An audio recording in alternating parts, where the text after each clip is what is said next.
With only about 35 days until the election on November 5th, how's the state of the race going? According to the latest polling, obviously we do have millions of dollars flowing through several of the swing states, including the one I'm in right now, Arizona, and they're all pointing towards an election that is in a dead heat like we all know.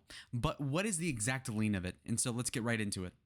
Let's begin by just contextualizing the 2% lead in the popular vote that Harris seems to be having over Donald Trump by just covering the news really quickly. So far, you have the New York Times, in a surprise to absolutely nobody but the most gullible of us all, endorsing Kamala Harris as the only choice for president.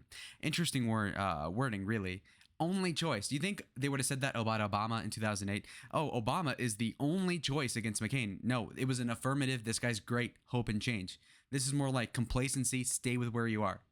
Battered wife syndrome of the political variety. Very interesting blend. But anyway, we also have the crazy prospect of Hurricane Helene, who, and I mean, I pronounce it, I kind of refer to the hurricane like a person, and much like a crazy person, it wreaks havoc wherever it is. And honestly, what's so confusing is the responses we see from either candidate. Obviously, Kamala, not very personal, taking a photo op from a plane. But anyway, we'll see how this shapes the race, but to get into the news. So like I told you folks earlier, Donald Trump is losing the Kamala in the popular vote by about 2 percentage points. This is a little bit better off than he was in 2016. No, I don't mean the polling was accurate back then when Trump won in 16. But what I'm telling you is that in real life circumstance, in November, he still lost the popular vote by 2 percentage points officially. Get into the weeds about, whatever, illegals voting. Okay, we're going off of the official results, as obviously I have no idea what the real number was. That being said, if you take it at face value, which you got to do in real life, you need to see that obviously Trump is down. Now, clearly, as I've pronounced to you guys in a couple hundred videos at this point, I would personally say, the popular vote is not the end all be all. It's a very strong corollary, but it's not necessarily that important. How is that even possible, Lalo, you might ask? And the truth is that frankly, the popular vote is not conducive to a Democrat winning the election.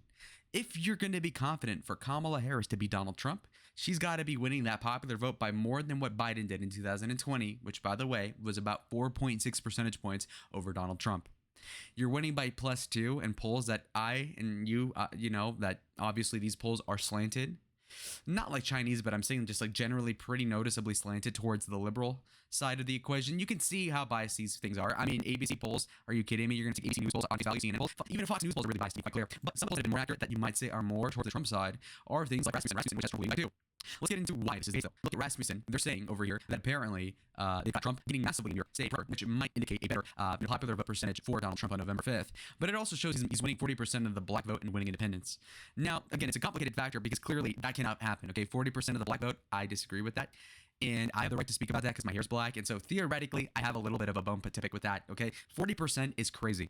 Donald Trump won not even 15% of the black vote in 2020. So to say that he's going to gain any more than 30 is asinine. Could you see black men shifting to the right? Yes. But I also think black men in general are pretty apathetic about politics. Is that bigoted to say? I'm brown enough to say it. So I don't care. I'm not even going to second guess myself. But the black vote will certainly not be 40% for Trump. And honestly, if it is, it's going to be an early night and we're going to have a ton of, I'm too broke for champagne, we're in college, but maybe a beer. But okay, anyway, no, Trump black vote ought to be maybe 17, 20%, 15, but this 40% business is ridiculous. So Rasmussen, no.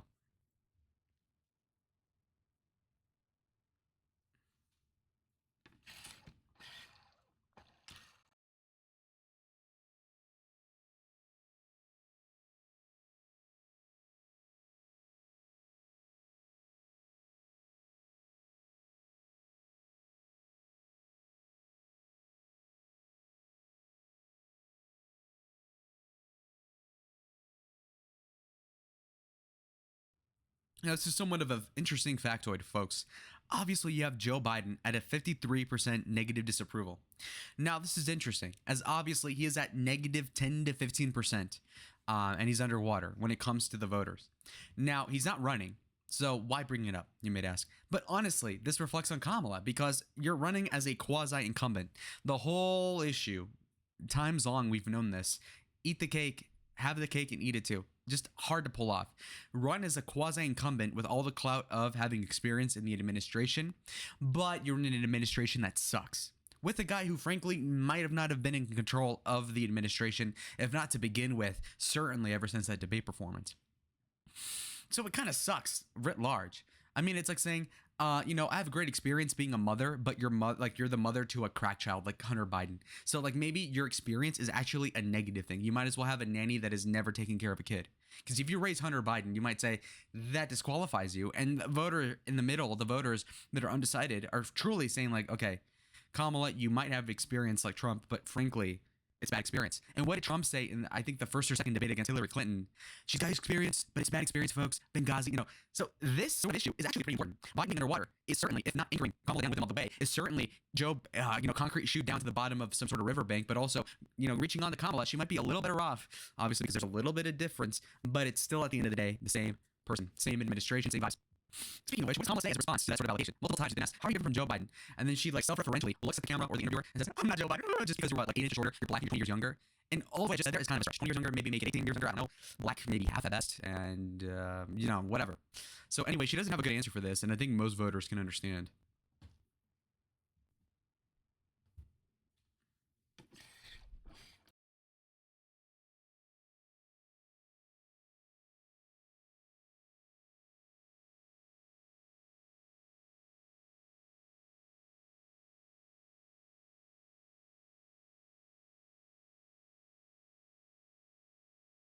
But just to take a line item look at the polls thus far, we can look at, for example, Quinnipiac, which has a tie, which is brilliant. CNN, which has a Harris +1, which is pretty good for Trump. Again, a Harris +4 or less is actually good for Donald Trump, believe it or not. At face value, even. Once you account for the fact that it's CNN of all people saying that he's only losing by 1, that's really good. In fact, you look at, again, 2020, had Donald Trump done a 1% better in the popular vote, he would have won the swing states enough to win the election. So this is awesome news for Donald Trump. And you look at the polls down the line. You see Rasmussen obviously is pro-Trump. Again, I think some of their polls are erroneous, like having Trump winning 40% of the black vote in New York. It's just asinine. It's just not going to happen. I wish it were true. Not going to happen. I'm a realist. Will I date Margot Robbie? No. And she's too old, actually. That's my cope. But anyway, you look at these polls down here, though. Reuters Ipsos, affiliated with ABC News, +6 Harris. That's a Harris W. But this is a horrible poll. It's ass. It's ass. And what is the coincidence here, buddy? Look at this. Margin of error, 2.4, 3.0, 2.0, 1.0, 2.2. What is the Reuters Ipsos margin of error? 4%. Huh, interesting. The confidence interval is like half as good as the other versions. Why? Why is that the case? Well, because obviously these polls are awful. Let's bring it to the side tab, though. This is very interesting. Direction of the country, folks. Wrong track is at -33%, which is insane. Why? Because obviously, if most people think that things are going bad, then why the hell would they vote for a redux? And like I told you, Kamala's not all that different. I mean, just that on paper, obviously it can't get any more different, but it's the same thing. I mean, you can have a black and white sheet of paper, and then you can have another one that's the same thing, but in rainbow colors. And yes, if you're stupid and you're squinting your eyes, it looks the exact same. Not, it looks very different, but at the bones of it, it's the same text on the fucking piece of paper. Sorry to curse. I mean, but even looking at the battlegrounds, again, Trump is leading in the 7 battlegrounds by 0.1%, which disproves this whole notion that is being tacitly agreed to by the media and pushing onto the median voter where, Kamala's winning by a lot because she's winning the popular vote. That's disputed, obviously, but even more so than that, you can see that the top battlegrounds, all 7 of them aggregated together, is seemingly a lot more friendly to Trump than is that -2% that you see on towards the middle of the screen. Look at the 0.1 in the upper right. Anyhow, let's move on to the states one by one. You look at Pennsylvania, Trump up by 0.2. That's fantastic. The most important state. North Carolina, Trump up by 0.6, which is also fantastic news. Georgia, Trump's up by 1.4, which is really good. Arizona, he's up by 2, which is great. I'm in the state out of 7. That's the most pro-Trump, and I believe it. Wisconsin, Harris plus 0.8. That's okay, because Biden was way higher up in this point of the election cycle. In fact, and a lot of people like to point this out, in ABC News, great disgrace and infamy, they had a poll, I think, September of 2020, that had Biden winning over Trump in Wisconsin by 17%. 17%. That is fucking ridiculous, to be clear. And how wrong were they? At least 16% wrong. Anyhow, Michigan, 1.4% for Harris. That's not great. That's not great. I mean, if your strongest Harris state is only her by 1.4, that's not good. Also, it shows that, I mean, if the national polling has Harris winning by 2% and then Michigan by 1.4, it shows that all the swing states are voting to the right as in more Republican than the national environment in and of itself, which is a good indicator that 2016 and 20, those results will be in line. For example, in 2020, Biden wins the popular vote by, let's say, 4.5. Does he win Michigan by 4.5? No. Pennsylvania, Wisconsin, North Carolina, Arizona, Nevada? No. None of them. They all voted to the right of the country. So if Trump is, this is all mathematically looking like a win, is what I'm saying. Layman's terms. Nevada is at 1.3 for Harris. That won't hold. I mean, you guys remember when Biden was still the president? I mean, he still is technically, but I'm saying like when he was still running, Nevada and Arizona were neck and neck insofar as like being the same margin. Now all of a sudden they're telling us that they're 3.5 points apart from each other. I mean, did the twins all of a sudden become cousins and get less related? It doesn't really make sense how that would even happen. But apparently, like Dr. Ben Carson, the polling industry has been like splitting the Siamese twin as if that's like somehow appropriate. I mean, it's not really. So just in layman's terms, I mean, this polling doesn't really make sense other than the fact that when you put it through the Lalo rose-tinted glasses, oh my God, isn't Trump winning by so much there, folks? But it's actually true. It's actually true.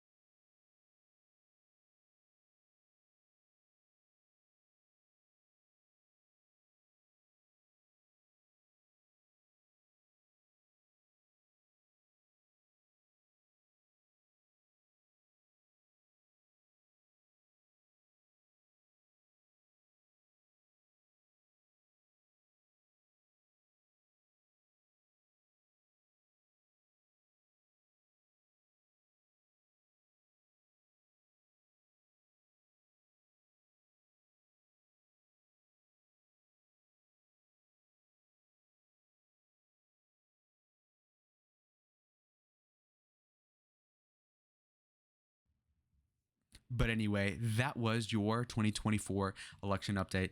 I'm still struggling with the technical issues. I spent